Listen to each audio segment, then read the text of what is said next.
पैदल चलने में उतना ज़्यादा नहीं पानी। चलो देखो, सरल रेखाओं के समुच्चय में समांतर होने का संबंध तुल्यता संबंध होता है, सिद्ध कीजिए। तो क्वेश्चन लिखो, क्वेश्चन सरल रेखाओं के समुच्चय में रिलेशन एंड फंक्शन, संबंध और फलन, chapter first NCERT math class 12। सरल रेखाओं के समुच्चय में, सरल रेखाओं के समुच्चय में समांतर होने का संबंध, समांतर होने का संबंध एक तुल्यता संबंध होता है, तुल्यता संबंध होता है।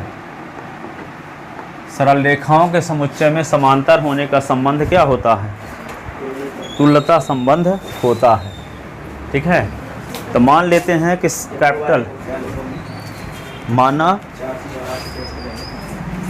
कैपिटल एल, माना कैपिटल एल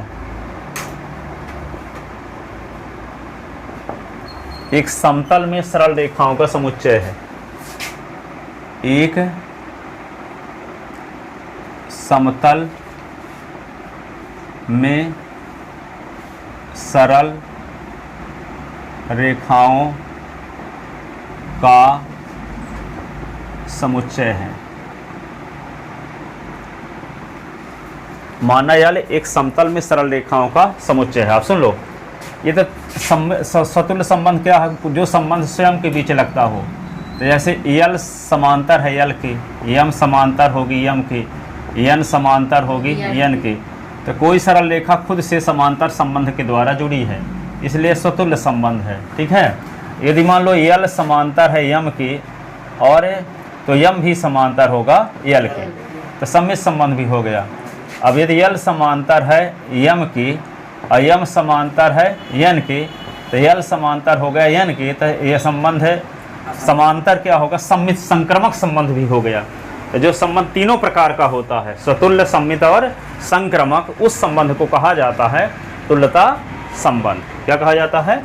तुल्यता संबंध।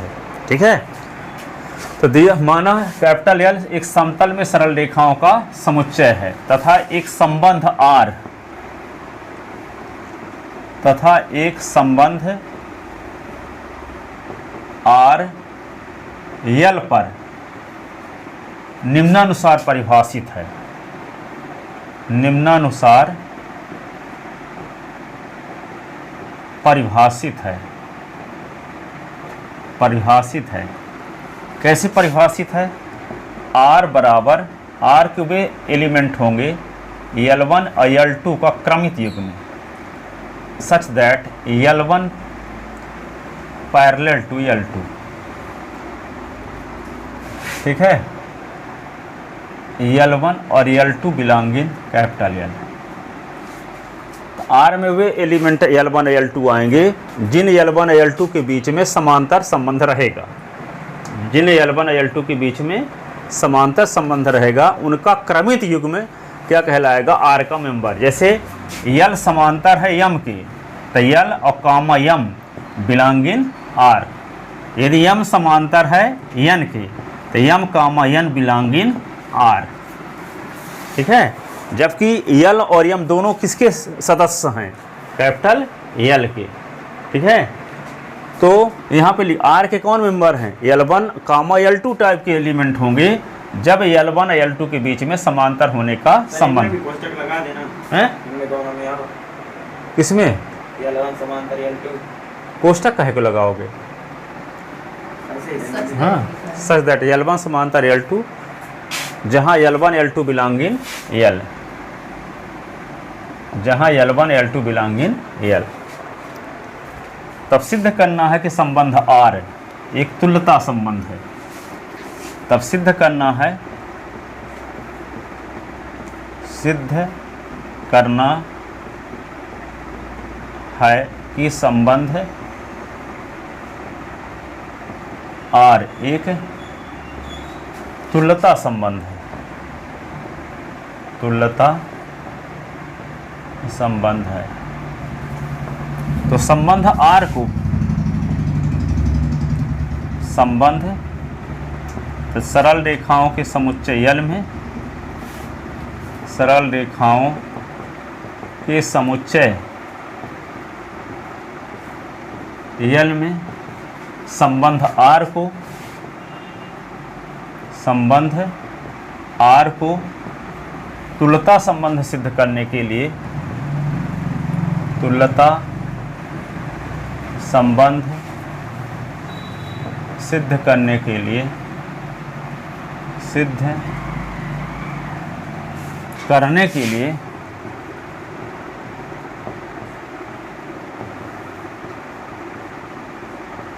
हमें दिखाना होगा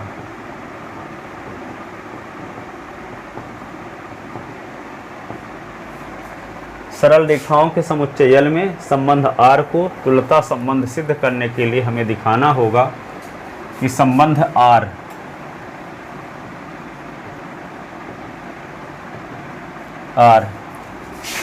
नंबर फर्स्ट सतुल्य है, सतुल्य संबंध है। ठीक है,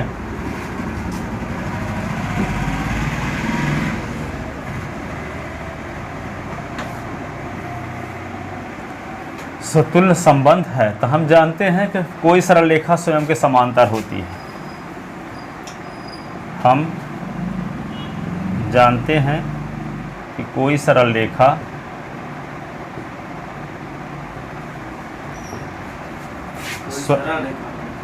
स्वयं के सरल रेखा,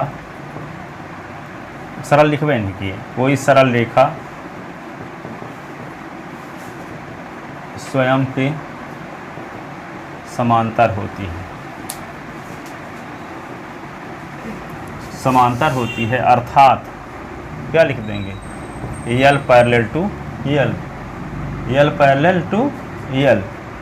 तो यहाँ पे क्या होगा, implies L R L, implies L L belonging. इसमें L1 L2 को परमाणु है।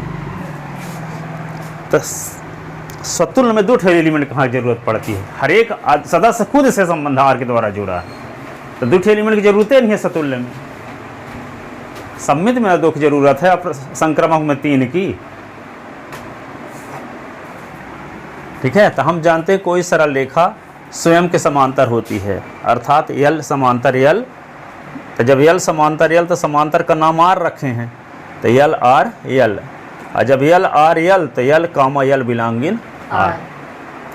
For all L belonging, for all L belonging capital L. तो यल का हर एक सदस्य खुद से संबंध आर के द्वारा जुड़ा है। जहाँ संबंध आर यहाँ क्या है, समांतर। यल का हर एक सदस्य समांतर संबंध के द्वारा खुद से जुड़ा हुआ है। ठीक है, यम यम के समांतर है, यल यल के समांतर है, यन यन के समांतर है। यानी सरल रेखा के समुच्चय कैपिटल यल का हर एक सदस्य खुद से संबंध आर के द्वारा जुड़ा है। ठीक है, तो लिखने का तरीका बदल जाता है। वो तो जानते हैं कोई रेखा स्वयं के समांतर होती है, ये भी जानते हो कि यल समांतर है यम के, तो यम समांतर यल की होगी, तो सम्मित भी हो गया। ये भी जानते हो कि यल समांतर यम, यम समांतर यन, तो यल समांतर यन है। तो ये तो ओरल में जानते ना, बहुत अच्छे से के लिख दोगे ऐसे। ठीक है, यदि गणितीय ये नहीं लिखना चाहते तब भी सही माना जाएगा, पर थोड़ा मैथिलीय हो तब इनका यूज करो, इन जैसे शब्दों का, लेस देन फॉर ऑल। ठीक है, वैसे भी इतना भी लिख सकते हो, कोई रेखा स्वयं के समांतर होती है, इसलिए संबंध आर सतुल्य है। यदि यल समांतर है यम के, तो यम समांतर यल के, इसलिए संबंध आर सम्मित है। यदि अब यहाँ पे यल समांतर है यम के, यम समांतर है यन के, तो यल समांतर यन के, इसलिए संबंध आर संक्रमक। ठीक है, 3 लाइन में लिख दिए। अब इसको लिखना क्लासिकल तरीके से लिखना है। और फिर अब रामायण गाते हैं तो कोई भी हारमोनियम बजाए रहता है। अब उसको क्लासिकल तरीके से लिखेंगे तब उसको पता होना चाहिए सुरताल का ना, नहीं तो वैसे कोई 80 साल के सियान नहीं बजाने लगते हैं। ठीक है, उनको कहीं ट्रेनिंग भी नहीं लेते, अपने से जानने लगते हैं बजाने का तरीका। पर वही रामा ओमा फर गाए रहते हैं रामायण का। ये थोड़ी कि अब उसको सुर ताल का ढंग से पता रहता है। ठीक है। फणिंद्र शेखर पांडे। हाँ, मेरे स्कूल में हारमोनियम बजाने जाते हैं। चलो देखो, सिखाते भी हैं, सीखना हो तो। दूसरा क्या है? अतः संबंध आर सतुल्य है। आर स्वतुल्य है। ठीक है। अब दूसरा क्या देखेंगे? सम्मित संबंध।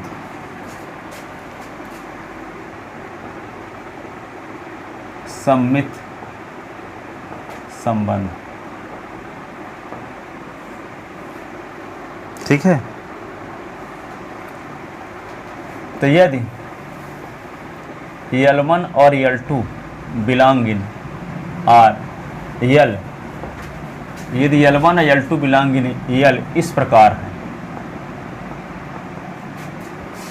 कि L1 और L2 के बीच आर संबंध है, तब हमें दिखाना होगा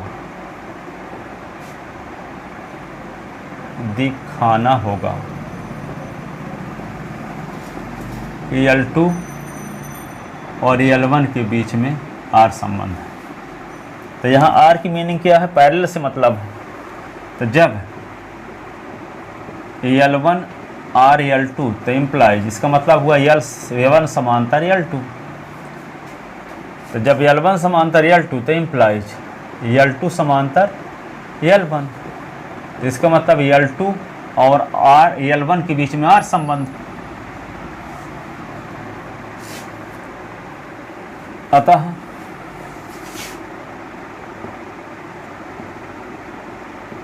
सरल रेखाओं के समुच्चय में, इस समुच्चय L में समांतर होने का संबंध, समांतर होने का संबंध सम्मित भी है, सम्मित भी है। अब देखते हैं संक्रमकता। संक्रमकता, संक्रमकता में क्या लिख देंगे? माना तीन एलिमेंट लेना पड़ेगा ना। माना L1 L2 L3 belong in capital L। इस प्रकार है। किस प्रकार है?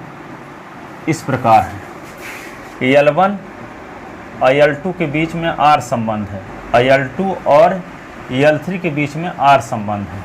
तब हमें दिखाना होगा, तब हमें दिखाना होगा कि L1 और L3 के बीच में आर संबंध है। तो आर संबंध का मतलब यहाँ समांतर से है। तो जब L1 are L2 L2 are L3 तो इम्प्लाइज L1 समांतर L2 L2 समांतर L3 तो इम्प्लाइज L1 समांतर L3। तो यहाँ पे L1 और L3, L1 और L3। अतः सरल रेखाओं के समुच्चय L पर, अतः सरल रेखाओं के समुच्चय L पर समांतर होने का संबंध, होने का संबंध संक्रमक संबंध भी है, संक्रमक संबंध भी है। इस प्रकार हम देखते हैं कि सरल रेखाओं के समुच्चय L पर समांतर होने का संबंध सतुल्य, सम्मित और संक्रमक तीनों प्रकार का है। इसलिए यह संबंध एक तुल्यता संबंध है। इस प्रकार हम देखते हैं कि सरल रेखाओं के समुच्चय L पर समांतर होने का संबंध सतुल्य, सम्मित, संक्रमक तीनों प्रकार का है। इसलिए यह संबंध एक तुल्यता संबंध है। क्या लिखोगे? इस प्रकार हम देखते हैं कि सरल रेखाओं के समुच्चय L पर, इस प्रकार हम देखते हैं, इस प्रकार हम देखते हैं कि सरल रेखाओं के समुच्चय L पर, सरल रेखाओं के समुच्चय L पर समांतर होने का संबंध, समांतर होने का संबंध, समांतर होने का संबंध स्वतुल्य सममित, स्वतुल्य सममित व संक्रामक, संक्रामक तीनों प्रकार का है, तीनों प्रकार का है। इसलिए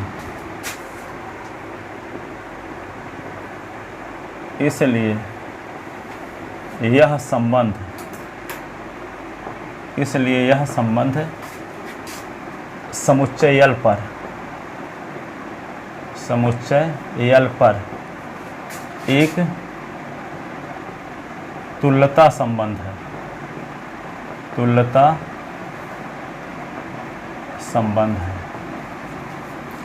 इस प्रकार हम देखते हैं कि सरल रेखाओं के समुच्चय L पर समांतर होने का संबंध सतुल्य सममित संक्रामक तीनों प्रकार का है।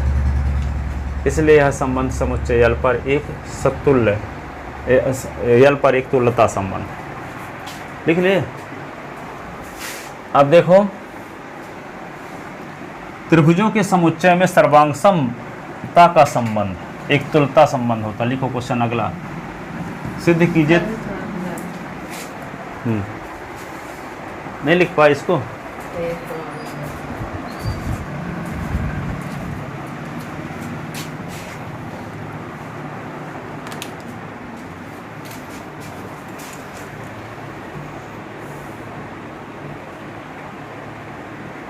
क्वेश्चन लिखो, त्रिभुजों के समुच्चय सिद्ध कीजिए, त्रिभुजों के समुच्चय पर, सिद्ध कीजिए कि त्रिभुजों के समुच्चय पर सर्वांग समता का संबंध,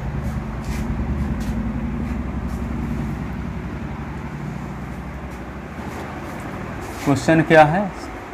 सिद्ध कीजिए कि त्रिभुजों के समुच्चय, त्रिभुजों के समुच्चय पर सर्वांग समता का संबंध, सर्वांग समता का संबंध,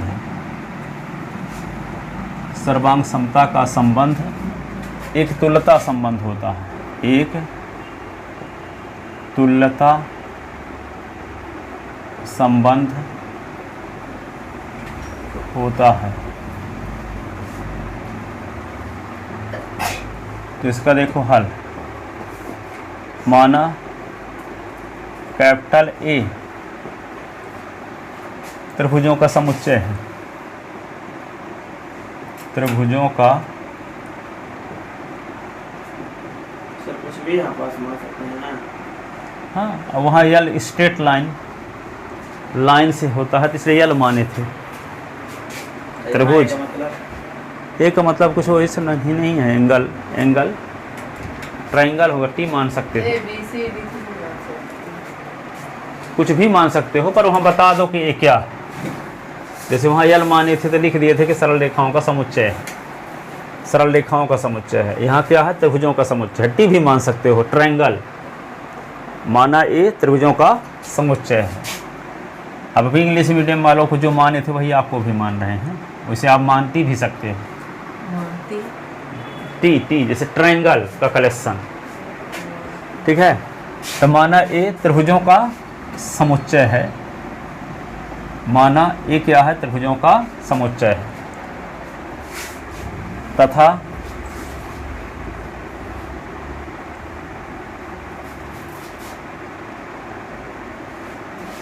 आर संबंध आर ए पर निम्नानुसार परिभाषित है। संबंध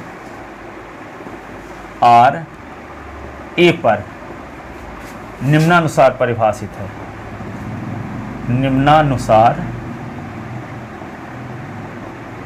परिभाषित है। कैसे परिभाषित है? निम्नानुसार।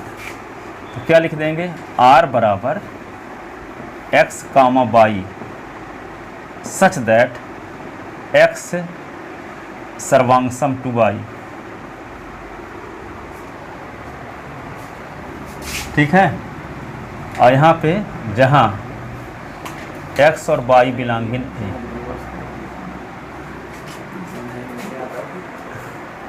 आर के सदस्य एक्स कामा वाई हैं बशर्ते एस और वाई के बीच में सर्वांगसम संबंध हो, जहाँ एक्स और वाई दो त्रिभुज हैं। एक्स और वाई दो क्या हैं? त्रिभुज हैं। तो एक्स यदि सर्वांगसम है वाई के, त्रिभुज एक्स सर्वांगसम है त्रिभुज वाई के, तो एक्स और वाई के बीच में आर रिलेशन माना जाएगा।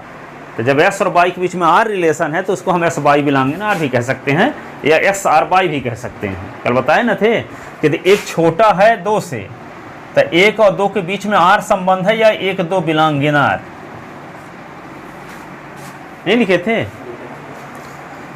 एक और दो के बीच में आर संबंध है और एक दो बिलोंगिंग आर। तो यहाँ पे क्या है, एक्स और वाई आर का सदस्य कहलाएगा कब? जब एक्स और वाई के बीच में सर्वांगसम संबंध रहेगा।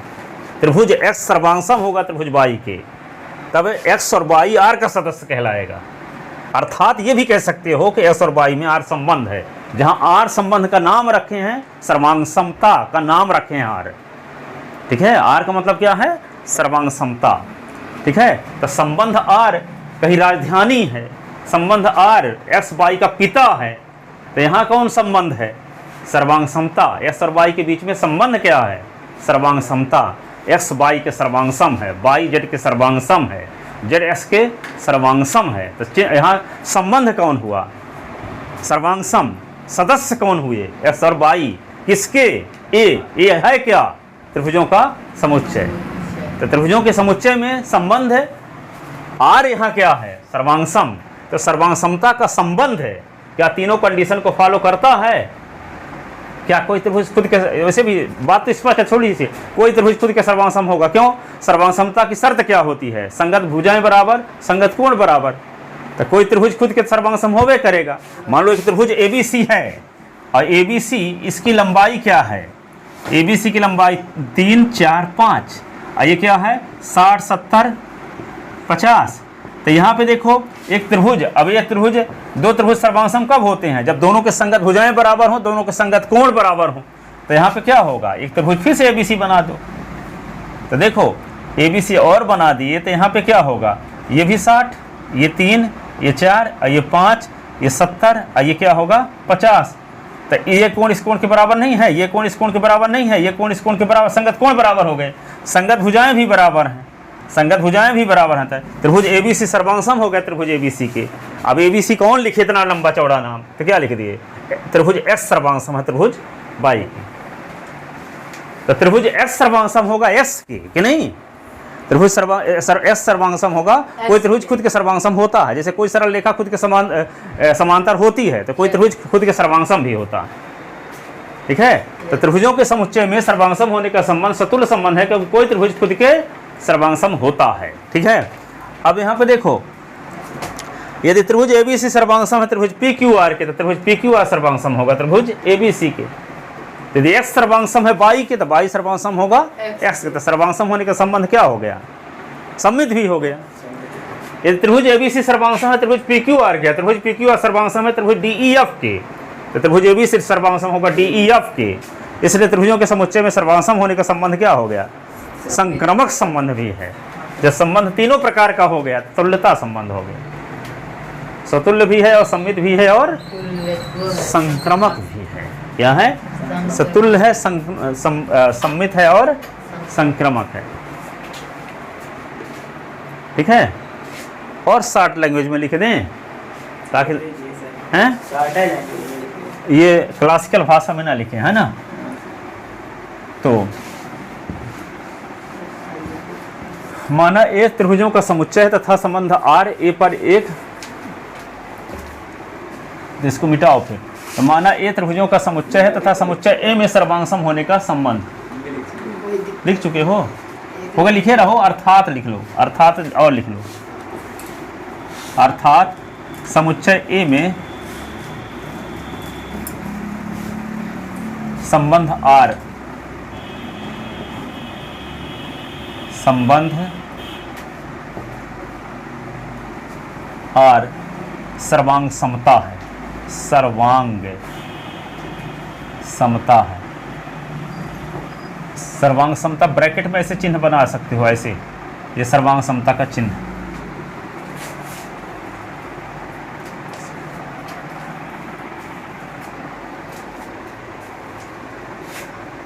तब हमें सिद्ध करना है,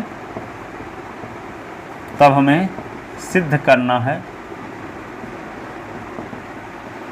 कि संबंध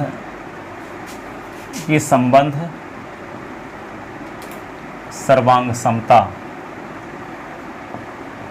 सर्वांग समता एक तुल्यता संबंध, एक तुल्यता संबंध, तुल्यता संबंध है। तो नंबर फर्स्ट लिखो, स्वतुल्य संबंध।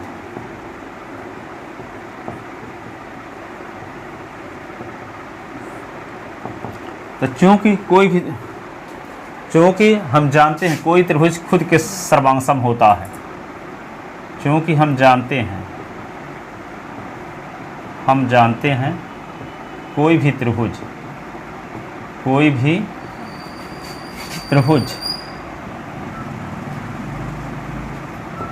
स्वयं के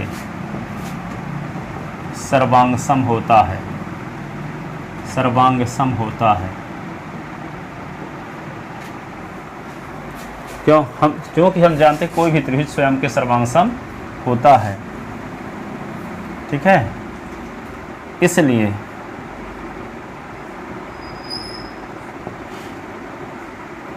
त्रिभुजों के समुच्चय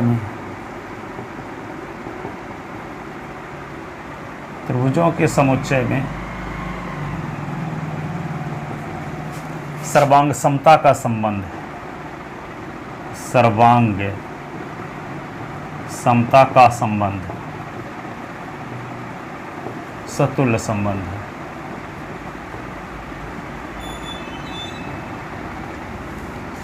दूसरा लिखो, सम्मित संबंध।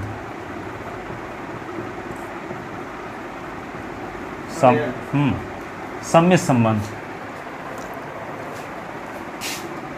यदि त्रिभुज एक्स त्रिभुज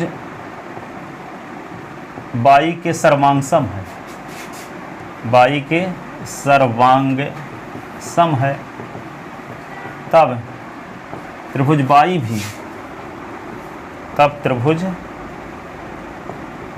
भी एक्स के सर्वांग सम होता है, एक्स के सर्वांग सम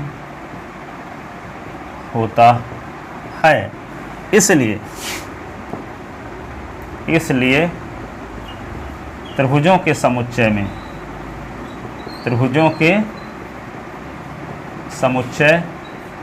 में सर्वांग समता का संबंध, सर्वांग समता का संबंध सम्मित संबंध भी है, सम्मित संबंध भी है, ठीक है। अब आता है संक्रमक संबंध। संक्रमक, तीसरा संक्रमक संबंध।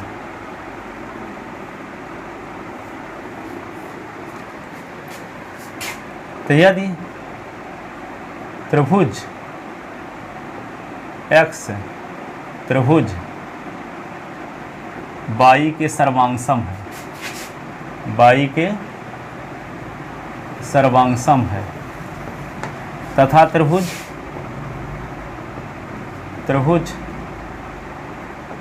बाई त्रिभुज जेड के सर्वांग सम है, जेड के सर्वांग सम है, तब त्रिभुज एक्स त्रिभुज जेड के भी सर्वांग सम होता है, जेड के भी सर्वांग सम होता है। इसलिए त्रिभुजों के समुच्चय में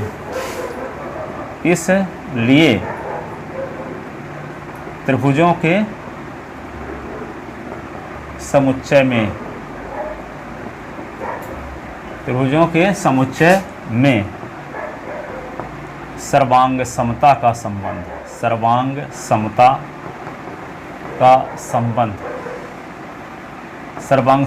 संबंध एक संक्रामक संबंध भी है, एक संक्रामक संबंध भी है। तो चूंकि सर्वांग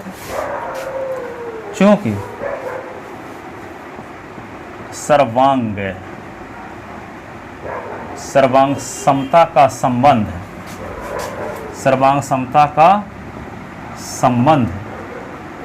त्रिभुजों के समुच्चय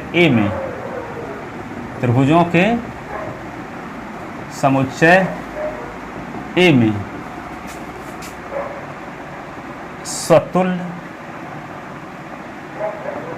सममित व संक्रामक तीनों प्रकार का है। अतः यह संबंध एक तुल्यता संबंध, यह संबंध एक तुल्यता संबंध।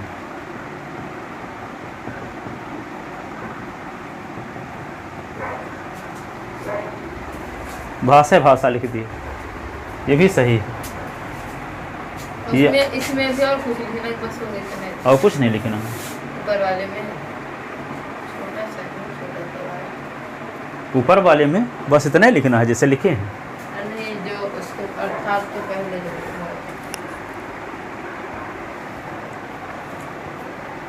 माना इस त्रिभुजों का समुच्चय है, तो त्रिभुजों के समुच्चय में सर्वांग समता का संबंध है। एक तब सिद्ध करना है त्रिभुजों के समुच्चय संक्रामक तीनों प्रकार का है। सर्वांग समता का संबंध एक संक्रामक संबंध है, क्योंकि सर्वांग समता का संबंध त्रिभुजों के समुच्चय ए में सतुल्य सममित व संक्रामक तीनों प्रकार का है। अतः यह संबंध एक तुल्यता संबंध।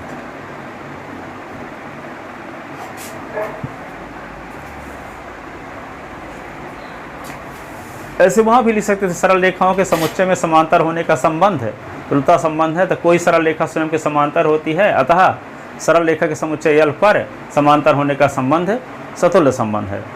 ठीक है। यदि यल यम के समांतर है तो यम भी यल के समांतर होता है, अतः सरल रेखाओं के समुच्चय यल पर समांतर होने का संबंध सम्य संबंध भी है। ठीक है। यदि यल समांतर है यम के और यम समांतर है यन के, तो यल समांतर होती है यन के, इसलिए सरल रेखाओं के समुच्चय यल पर समांतर होने का संबंध संक्रामक संबंध भी है। चूंकि सरल रेखाओं के समुच्चय यल पर समांतर होने का संबंध है सतुल्य सममित और संक्रामक तीनों प्रकार का है, इसलिए यह संबंध एक तुल्यता संबंध है। ठीक है कि नहीं? सबसे आसान शब्दों में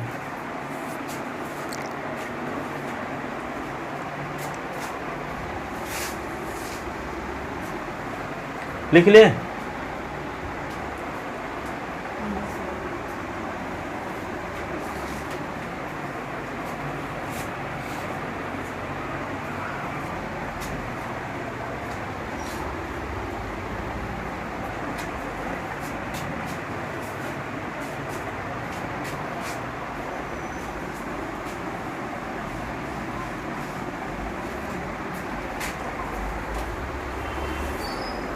होगा।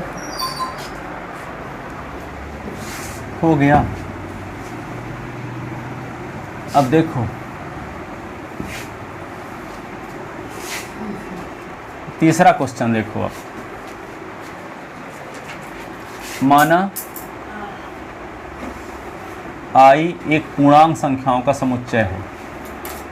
आई पूर्णांक संख्याओं का समुच्चय है तथा एक संबंध R आई पर निम्नानुसार परिभाषित है। निम्नानुसार परिभाषित है। कैसे परिभाषित है कि R बराबर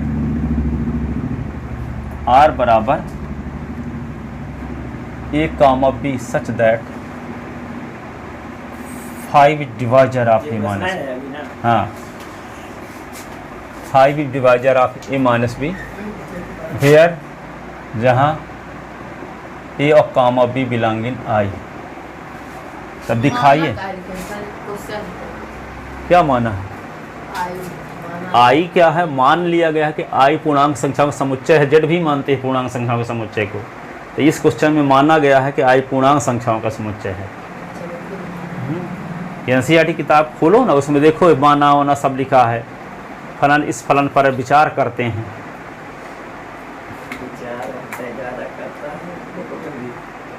अपने उत्तर का औचित्य बताइए। तो आर बराबर खोज कौन किया है सर? किसकी? ये समुच्चय की खोज कौन किया है? खोज हिस्ट्री उसमें देखो, हमको याद नहीं है सर। हिस्ट्री मिल जाए तो मैं बताता हूँ उसको। पानी पिला पिला कर मारते। हाँ, तो माना आई पूर्णांक संख्याओं का समुच्चय है तथा एक संबंध R आई पर निम्नानुसार परिभाषित है। तो R बराबर AB। तो A और B R के सदस्य तभी होंगे जब A और B का अंतर करके और उसमें 5 का भाग दें तो शेषफल 0 आए। A में से B को घटा करके उसमें 5 का भाग दें तो शेषफल क्या आए? 0। तब कहेंगे कि A और B R के सदस्य हैं। कैसे समझ लो। जैसे मान लो एक है 27 और 2 R के सदस्य होंगे। क्यों होंगे? क्योंकि 27 से 2 घटा दें और उसमें 5 का भाग दें तो 27 से 2 घटाओ तो 25 आएगा और 25 में 5 का भाग दे दें तो 5 25। तो शेषफल 0 आ रहा है। तो 5 भाजक है A माइनस B का।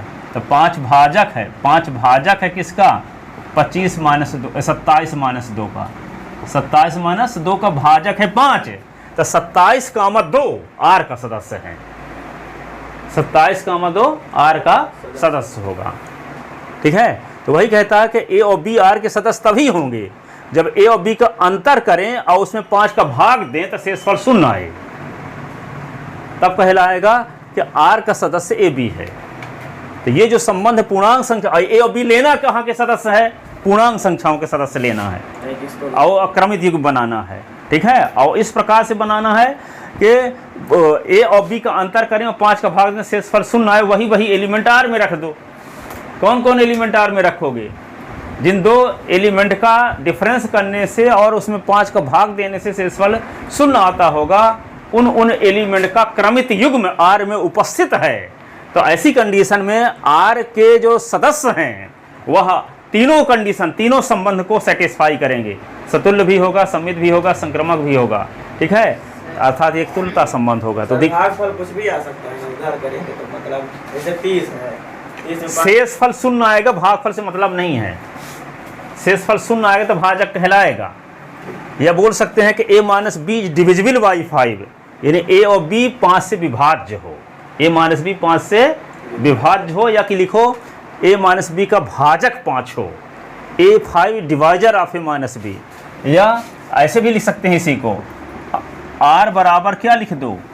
A comma B such that A minus B 5 से विभाज्य हो। 5 से विभाज्य हो।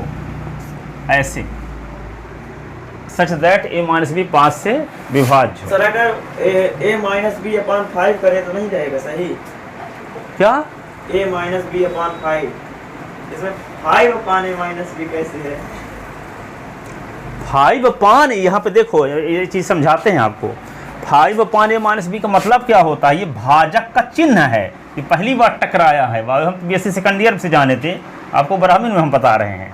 यहाँ 5 बटे a माइनस बी नहीं है कि जैसे हम 2 बटे 3 को कभी कभी ऐसे लिख देते हैं 2 बटे 3, तो ये वाला बटे वाला ये चिन्ह नहीं है, भाजक का चिन्ह है।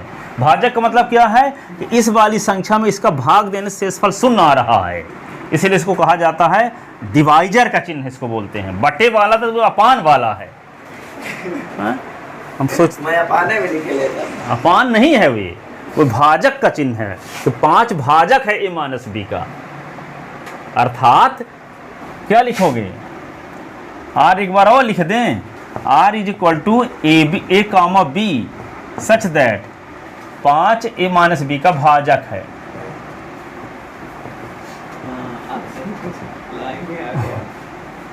a माइनस बी का भाजक है।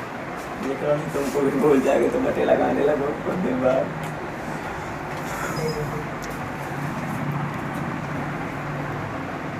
वैसे हम फिर लाग्रांजे थ्योरम थी बीएससी सेकंड ईयर में, तो पांडे सर के यहाँ ट्यूशन पढ़ने जा रहे थे, तो जब पढ़ते रहेंगे तो ध्यान ना दिए होंगे, तो डिवाइजर वाला चिन्ह बनाए तो हम सोचे बटे वाला ये तो कैसे होता है, समझते नहीं रहे, समझ में आ ही नहीं रहा था।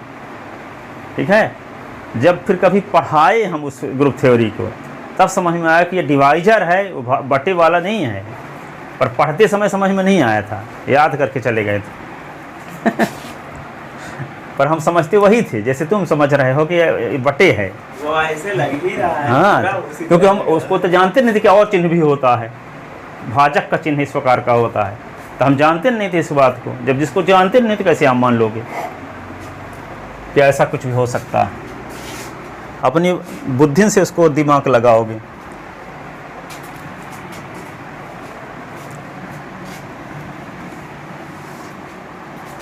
ठीक है,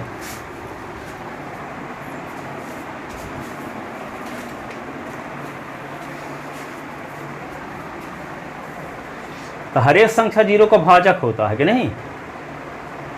देखो, जीरो का भाजक 1 भी है, जीरो का भाजक 2 भी है, जीरो का भाजक 3 भी है, जीरो का भाजक 4 भी है, जीरो का भाजक 5 भी है। कैसे है भाजक? क्यों भाजक है? क्योंकि जीरो में हम 1 का भाग देंगे कि 1 का पहाड़ा 0 बार पढ़ो तो 0 आएगा, तो रिमाइंडर 0 आ तो गया। जीरो में हम 2 का भाग देंगे, जीरो में 2 का भाग देंगे तो 2 का पहाड़ा पढ़ो कि 0 से अधिक ना हो, तो कितनी बार पढ़ना पड़े? 0 बार, तो 0 तो रिमाइंडर 0। ठीक है, तो हर एक संख्या जीरो का भाजक होती है, इसलिए 5 भी जीरो का भाजक होगी कि नहीं होगी? 5 भाजक होगी जीरो का, तब 5 भाजक हो तो जीरो को लिख सकते हैं a माइनस ए, जीरो को लिख सकते हैं a माइनस ए, तब 5 भाजक है a माइनस ए का। इसका मतलब a और a बिलोंग इन r, इसका मतलब a और a के बीच में r रिलेशन। जब खुद के बीच में कोई रिलेशन लगता है उस रिलेशन को कहते हैं क्या? सतुल्य संबंध, सतुल्य संबंध कहते हैं, रिफ्लेक्सिव कहते हैं। ठीक है, तो यहाँ पे a बिलोंग इन r, अर्थात a और a के बीच r संबंध है, जहाँ a क्या है? पूर्णांक संख्याएं हैं। तो कोई पूर्णांक संख्या खुद से संबंध r के द्वारा जुड़ी है, हर एक पूर्णांक संख्या खुद से संबंध r के द्वारा जुड़ी है। क्यों?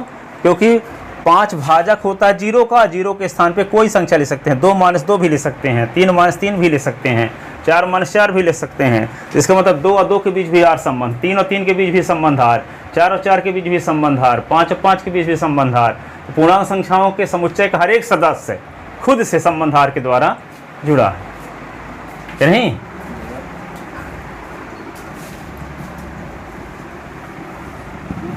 तो देखते हैं सतुल्यता कितने बज गए?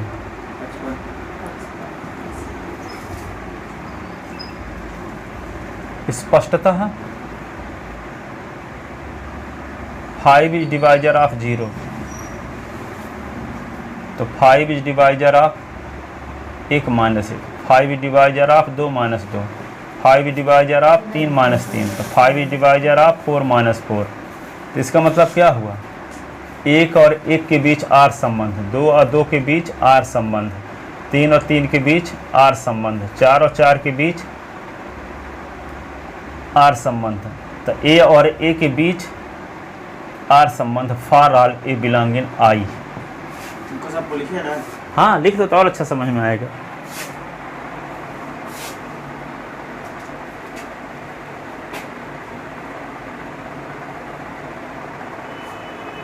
अतः संबंध आज सतुल्य संबंध।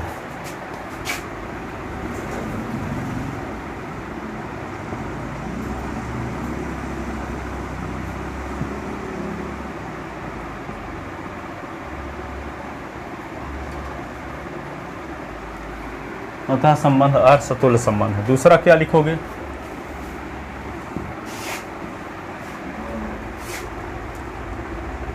सम्मित संबंध। सम्मित संबंध तो माना ए कामा बी बिलोंग इन आई इस प्रकार है। ए और बी के बीच में आर संबंध है। इसका मतलब क्या होगा, 5 divisor of A minus B. तब हमें दिखाना है, तब हमें दिखाना है, क्या दिखाना है कि बी आर ए। तो जब 5 divisor of A minus B, तो 5 divisor of minus A minus B. यदि ए माइनस बी का भाजक 5 है तब ऋणात्मक संख्या का भाजक भी 5 होगा। क्यों, देखो यहाँ दिखाई देते हैं आपको, 10 का भाजक 5 है कि नहीं है, 5 दूना 10, 0 शेष, तो -10 का भाजक भी 5 होगा। 5 का पहाड़ा पढ़ो, कितनी बार पढ़ोगे कि -10 आए, -2 बार, तो -10। अब घटाओगे तो चिन्ह बदलेगा, तो 0 आ गया। ठीक है, तो यदि 10 का भाजक 5 है तो -10 का भाजक भी 5 होगा। यदि 10 का भाजक 5 है तो -10 का भाजक भी 5 होगा कि नहीं होगा। तो 5 divisor of A minus B, तो 5 divisor of minus A minus B. ठीक, तो 5 डिवाइजर ऑफ, इसको क्या लिख सकते हो, -a प्लस बी। तो 5 divisor of B minus A. तो जब 5 डिवाइजर है बी माइनस ए का, तब बी और ए के बीच में भी आर संबंध। ठीक है, तो ए आर बी लेकर चले तो बी आर ए दिखा तो दिए, for all A B belong in I. अतः संबंध आर संक्रमक संबंध भी है। अतः संबंध आर संक्रमक संबंध भी है। अब क्या दिखाओगे, संक्रमकता, संक्रमक संबंध, संक्रमक संबंध। तो क्या लिखेंगे, माना ए और बी और सी बिलोंग इन आई इस प्रकार है। इस प्रकार है, किस प्रकार है कि ए और बी के बीच में आर संबंध है एवं बी और सी के बीच में आर संबंध है। तो implies 5 divisor of A minus B and 5 divisor of B minus C. तो 5 जब भाजक है ए माइनस बी का, 5 भाजक बी माइनस सी का। देखो यहाँ 5 भाजक है 10 का भी और 5 भाजक है 20 का भी, तो 5 भाजक होगा 10 धन 20 का भी कि नहीं। 5 भाजक है 10 का और 5 भाजक है 20 का, तो 5 भाजक होगा दोनों के योग का भी होगा। तो यहाँ पे क्या होगा, 5 भाजक होगा A minus B plus B minus C का, तो बी भी कट गया, तो 5 भाजक होगा क्या, ए माइनस सी का। तो इसका मतलब क्या हुआ, ए और सी के बीच में आर संबंध, ए और सी के बीच में आर संबंध। अतः संबंध आर संक्रमक भी है। संक्रमक भी है। तो चूंकि पूर्णांकों के समुच्चय आई पर संबंध आर सतुल्य, सम्मित और संक्रामक तीनों प्रकार का है। क्योंकि पूर्णांकों के समुच्चय I पर संबंध R सतुल्य, सम्मित, संक्रामक तीनों प्रकार का है।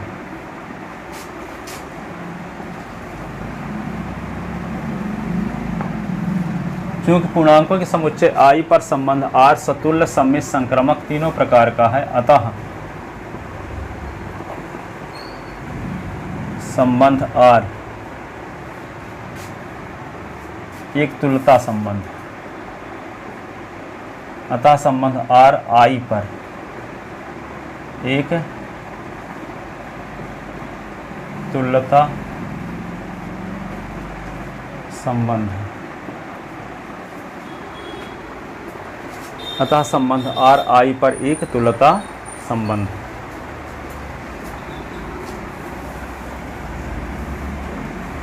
हो गया सर।